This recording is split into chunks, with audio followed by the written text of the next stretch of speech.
Thank you for this overly kind introduction, John. I understand that the biggest challenge here is getting proficient with the trigger happy pointer. So the reason I got this very kind invitation, this is my disclaimer, none of the views expressed in these talks reflect any official position of the Belgian Defense nor of the Université de Montréal. I have no financial interest to disclose. And, there we are. So this is the reason I was asked and very kindly invited to come here. It's the Handbook of Mental Performance we edited as a result of our work with NATO Special Operations Forces. And I have to insist, I have no financial interest. It's fully open access, the digital version. And what I want to share with you today is my journey regarding my 25 years of puzzlement regarding our functioning in emergency medicine compared to other high-stakes endeavors. And why am I puzzled about that? Because some people might describe me as a jack of all trades, master of none, because I started medical school and I wanted to go into psychiatry because I wanted to understand how people think. In the second year of medical school, I did a short observational internship in psychiatry, and I ran off, never to come back, because I thought, no, this was not what I had in mind.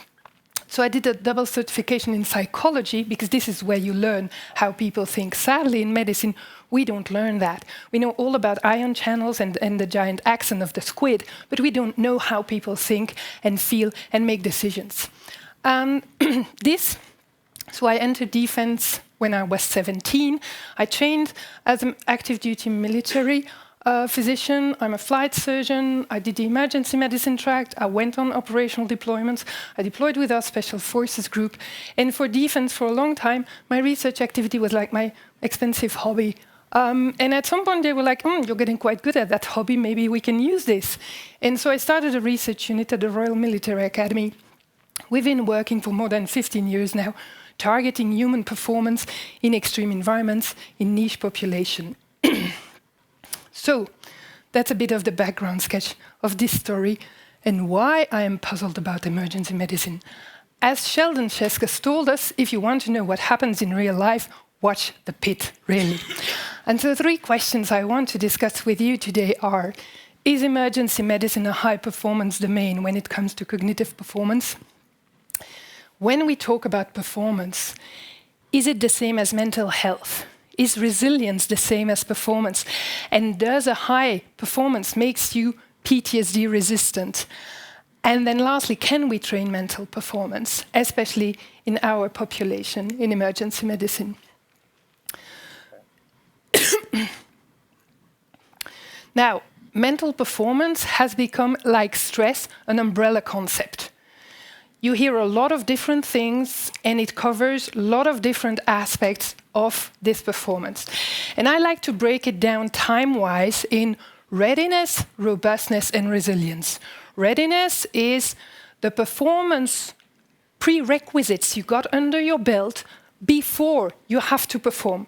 Now, you can read this in the framework of crisis management, and this is before the crisis occurs, but you can also read this as when I start my shift, when I start my day, how am I with regard to competency, capacity, and work ways? Am I well rested? Am I well fed? Am I hydrated? Do I carry any additional emotional baggage? Is my kid dying of cancer? Is my spouse leaving me? This all affects your readiness. And then robustness. When people think of performance, they think of Olympians, they think of Tier 1 units, really the 1% top notch of your game, which is the equivalent of a Ferrari Formula 1 car. We don't operate as Ferrari Formula 1 cars. And the picture below is the Toyota Hilux, and anybody having done operational work has worked with one of those vehicles. They were born the same year as me, 1976. They're still working, same as me. This is the 94 version. And frankly, any day, whether on deployment or in my ED, I would rather be a 94 Toyota Hilux than a Ferrari Formula One. And then you have resilience. And resilience is a pet peeve of mine because I find we focus way too much on it. Because resilience basically is after the hit occurred. Can we bounce back? It's a term from material science, your current state. Can you bounce back to your initial state? Can you take a second hit? How often can you bounce back? In my opinion, it's useless to talk about resilience if you don't consider readiness and robustness, because it's as if you were trying to upgrade a very cheap piece of made-in-China equipment you bought out of Alibaba. You're not going to drive this as a Ferrari Formula One car, okay?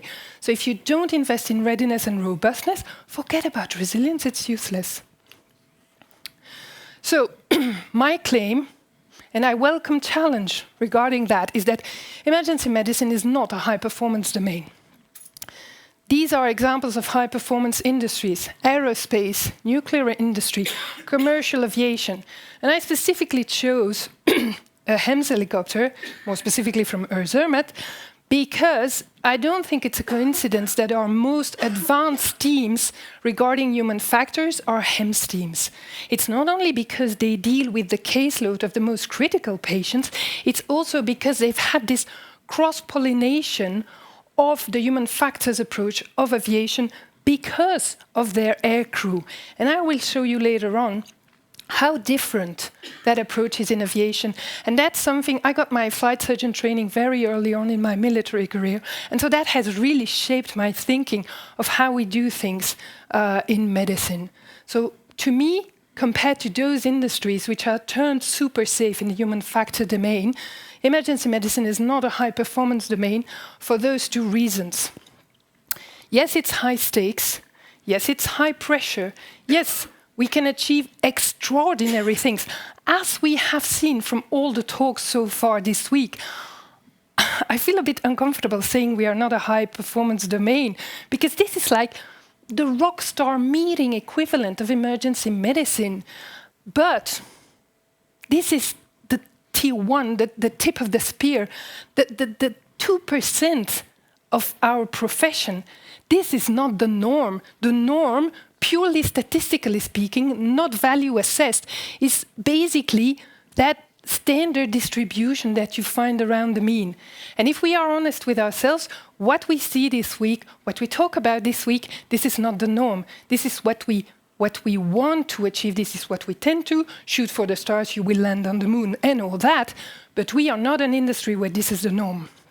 And when we have high performance, there's way too much that depends on individual responsibility. High performance happens by choice, not by design. And that is where we fail. And if there's one thing you take away from this talk, is that we need to change our culture. We need to change our systems. We don't need to change our individuals. They are paddling as much as they can to be the best doctors, nurses, and paramedics they can be. We need to change the system. So you have a choice to make: the pain of staying where you are or the pain of growth. But it is painful, and that is not normal. So why is that? Well, it's not a mature field. It's a very recent specialty. It didn't exist as a full-fledged specialty when I finished med school. It's still massively growing, and that is the key feature to define a mature field, is that you don't have these spikes of growth, innovation, improvement of standards regularly. And the SED is a perfect example of that. Because we keep getting on about getting the basics right, but which basics? Early defibrillation is a basic. Should early defibrillation be modified according to the investigations of the SED? That is a very, very basic question to answer. We have widely differing practices in how we do things in training and in operations between countries, between organizations, even between practitioners. In my hospital, nurses know I have certain things I want done in a certain way during my shifts. It's not normal that they adapt their working considering who's on call or not. So in our research unit, we recently started working in emergency medicine. Now, the book I mentioned, our mental performance handbook, has several chapters on implementation in different fields. We have no chapter on implementation in medicine because of the reasons I just described. But we have a project with 2 research questions. What is a safe retention time interval for life-saving medical skills? And how often are life-saving technical medical skills practiced in medical personnel? And these are questions that I realized nobody wanted to really have an answer to, because it would imply such a revision of practices that it's a daunting task. Now, I tried very hard, for the sake of time management, to take one nugget of data to discuss with you. And this is, so we identified 7 critical life-saving skills, the easiest of which is tourniquet application. And we studied this in tactical, soft medical personnel, in medical students, and in residents in emergency medicine. And those results are very, very worrying. And one of the most worrying things is this. First, it's the fact that this is right after training. So before we have any skill decay, and, well, performance is not great, okay? Only a bit more than half people do it perfectly without critical mistakes. But what is even more worrisome is that the trainers and the expert assessors, when we check it with video analysis, like we do in sports, is that 30% were falsely assessed as correct. And that is confirmation bias in action. Because basically we want it to be correct. There's time pressure on all our courses. They are jam-packed. We need to finish them. The people need to be certified, and so on and so forth. So do we do the basics right? I don't think so. So how does performance in a mature field look like? What could we learn from other fields? Now,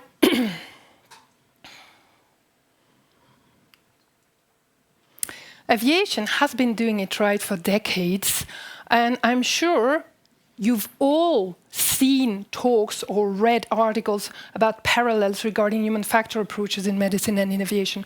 What I want to insist on today is the systemic approach.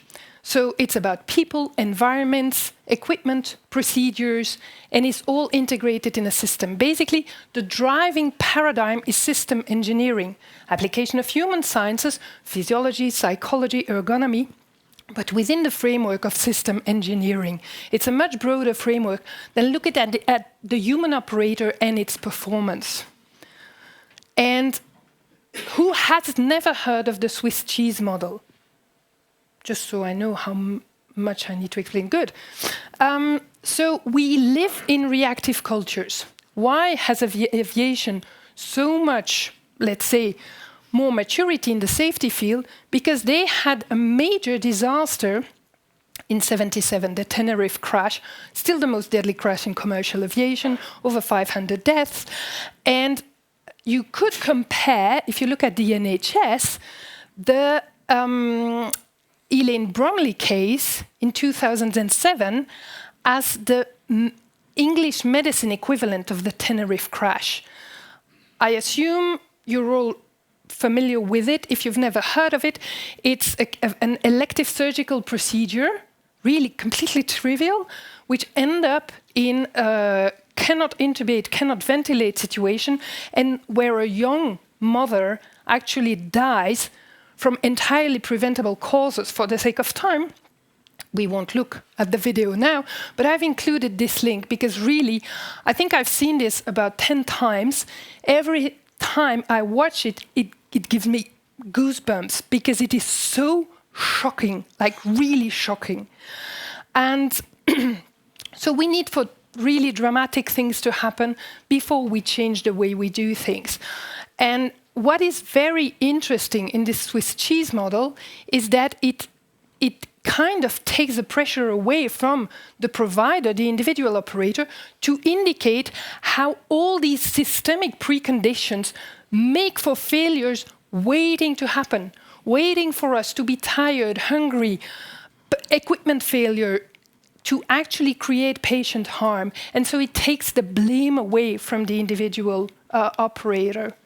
And this systemic approach is something that is really, really important if you want to link performance and health, because it plays a big role in preventing moral injury. It's realizing that we are doomed to fail because we are set up for failure in an imperfect system. And Stephen Covey was a businessman, nothing to do with psychological science or medicine, but in one of his leadership books, he mentioned the circles of concern. And this is a very useful concept for people to realize that there are some things that are in the circle of concern that affect you, that you worry about, but that you have zero leverage or effect upon. And that is very important to differentiate. What can we control? I can control if I slept well, if I ate well, if I'm hydrated. What can I influence? I can influence the practices in my department. I think I can suggest change. I can be an agent of change. I can role model.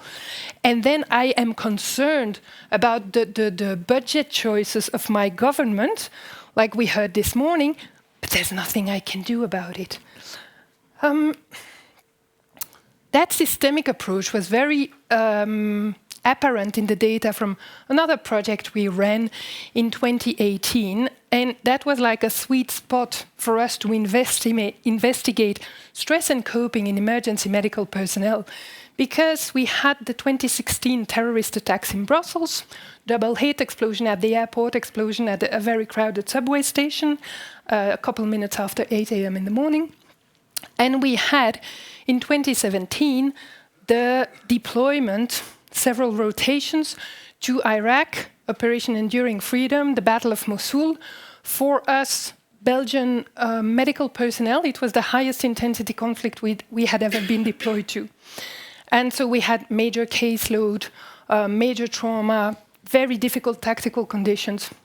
And so in 2018, we were like, it would be interesting to look at how the people the military personnel who worked during the civilian attacks, the military personnel who were deployed to Iraq, and the civilian personnel who worked during those terrorist attacks, how they experienced it, how they coped with it, how 1 or 2 years down the line, how they are doing. And so, again, choosing one nugget of those data, it was both a qualitative and a quantitative work. Small sample, we are a small country, and we had all the relevant people from these settings. So it's a small sample, but it's exhaustive, so we have no issues with representativity. One nugget of data. Do extreme stress events have an impact on you? Only 2 people of the 23 said no. But what's more worrying, when you look at the impacts that were described, within each response category, between 2/3 and 100% of the people declared symptoms that are clinical criteria for diagnosis of PTSD. I have to say that one of the inclusion criteria for this study was to not have had extended sick leave, to not have declared mental health issues. So these are the functioning people. And they're not functioning that well. What were the mitigators? Humor, the team, capital T on purpose and sense of achievement. No big surprise. What was the #1 aggravating factor for that stress response? Lack of recognition and institutional support. No big surprise either. What's very sad is that we published those results, we transmitted this to hierarchy, we asked, what do we do now? And we're still waiting for the answer. So is mental health mental performance? Because these people are performing very well. Are they healthy? Debatable. Mental health is defined by WHO, just like physical health, not merely as the absence of disease, but as thriving, psychological, emotional, social well-being, capable to feel, think, and act in ways that allow them to enjoy life, to realize their potential, to cope with normal stress, to work productively to contribute to the community. Mental performance, what are we talking about? Tier 1 elite units, top of the game athletes, high performers, chess masters, musicians, top-notch doctors. And there's one scientist, Anders Ericsson, who has devoted his life to the study of expertise and peak performance. Very interesting book to read about it. So can we equate both? And this is really something I want to break a lance about. Does optimal mental health lead to optimal performance and vice versa? Now this diagram is a dominating doctrine in military circles. It's taught to operational personnel, to commanding officers, and it's called the mental health scale, where, well, either you're on the blue side, all is well, happy days, and you're performing well, or you're on the red side, and there is a whole list of symptoms associated with that. And I think it's deleterious for several reasons. First, it doesn't acknowledge the fact that this is not a linear continuum, health and performance. It's a space, because you can be very healthy and underperforming. We all know those people. But more worryingly, you can be high-performing and very unhealthy. And I don't know how many of you have colleagues who committed suicide. I can tell you they were not underperformers. So there is an issue there with people who are performing extremely well, who are pushed by organizations because they are the reliable ones, they are the ones that say yes. And then, oh, what a surprise. One day they end up at the end of a rope or with a bullet in their head. Another very deleterious thing from this doctrine is the leader responsibility and the individual responsibility. Because basically, as an individual, you don't have that much influence on what will determine your readiness and your robustness. You're submitted to a lot of organizational influences. So this, to me, contradicts our first principle of medical ethics, which is first do no harm. Because if we plant that image in people's brain, we actively do harm. Why the confusion? This has been mostly investigated in sports psychiatry and has gained widespread attention after the Tokyo Olympics, which were termed the mental games, because something during the COVID pandemic made people snap in terms of, you know what, I've had it. I've had enough. And it was true with top athletes as well. And elite athletes show the same prevalence of mental health issue as the general population. No less, no more.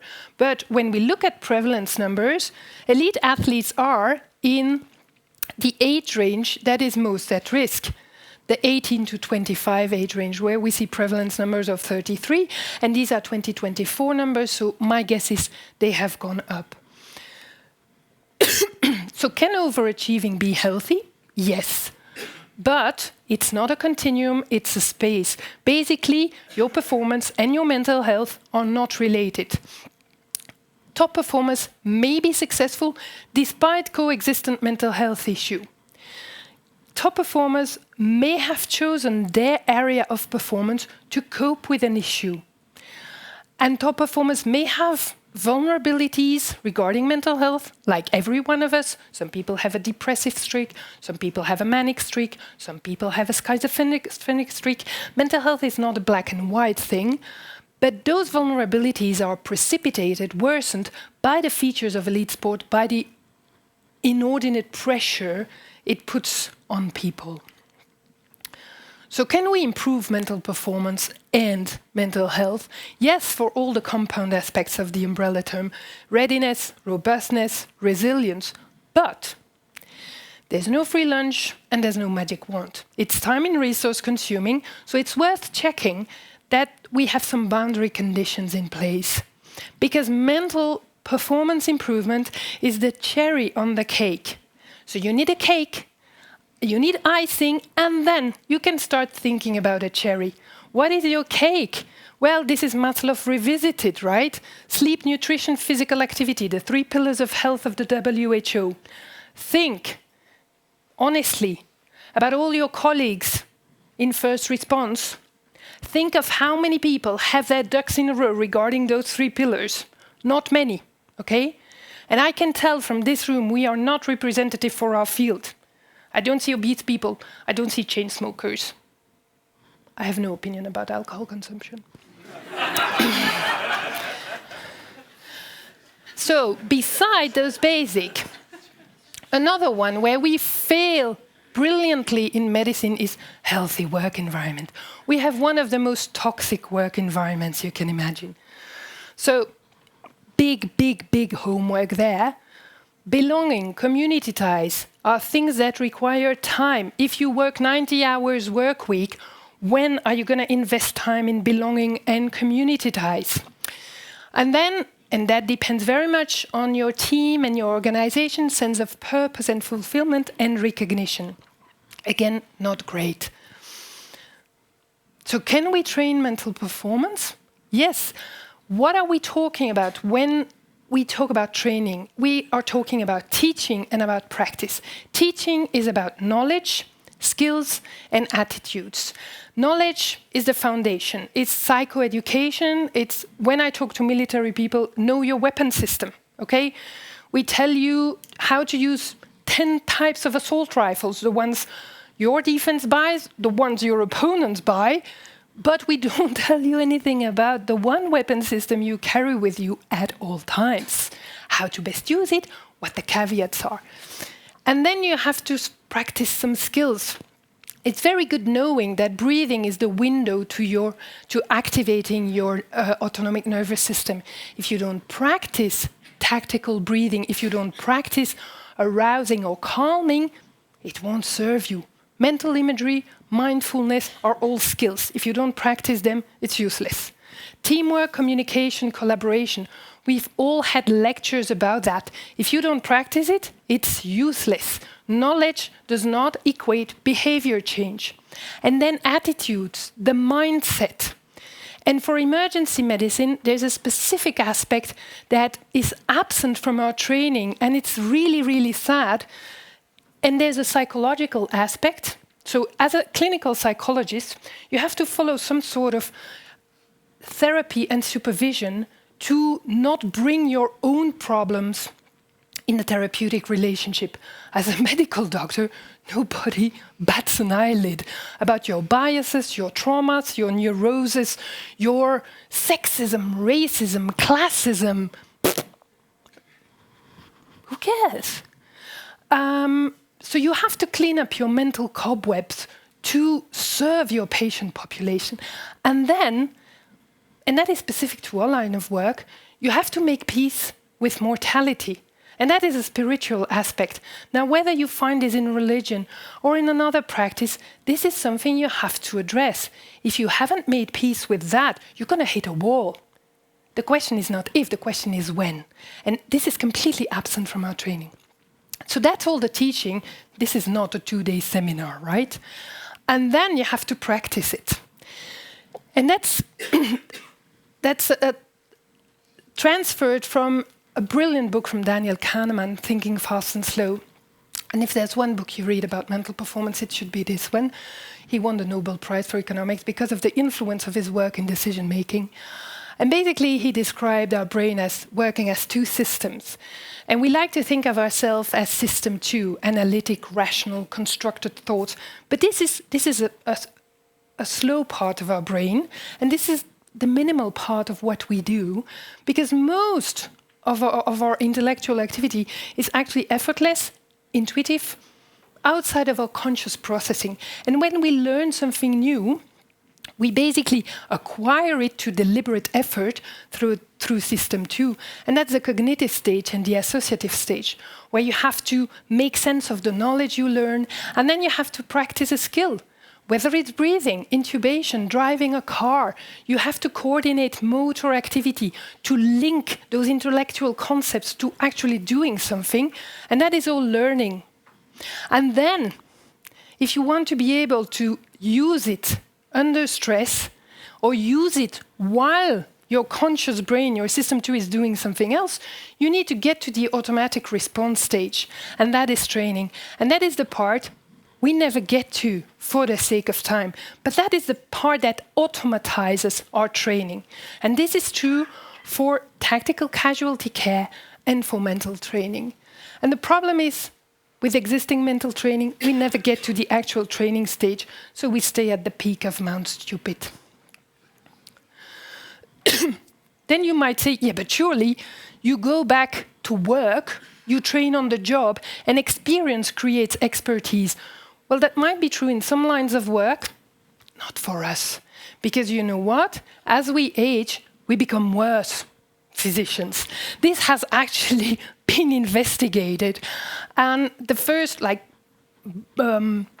bombshell publication regarding that was this review from 2005. So you might say, yeah, but that was, before continuing medical education was at the level it is today. Okay, so there's this 2022 review which links post-operative mortality with surgeons' age.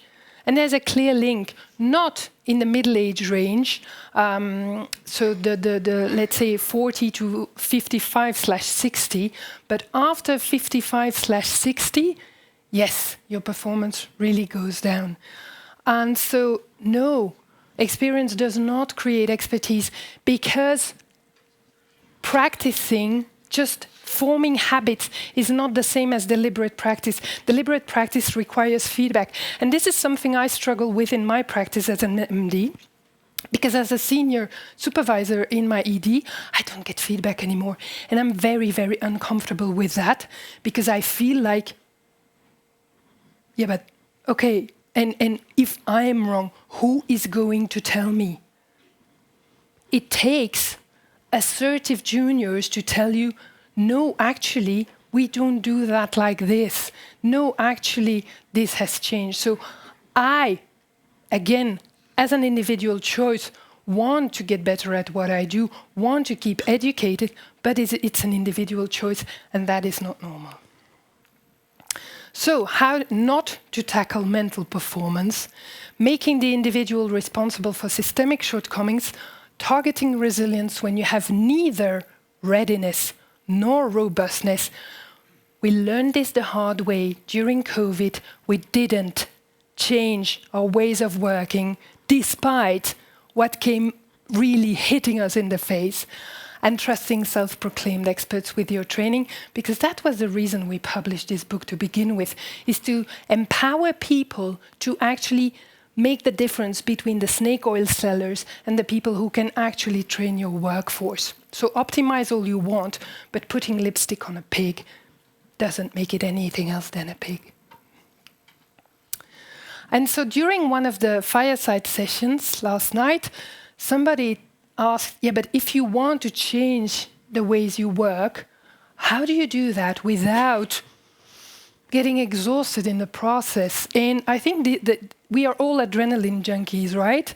So let's acknowledge our addiction and use the AA prayer, which states, God, grant me the serenity to accept the things I cannot change, the courage to change the things I can, and above all, the wisdom to make the difference.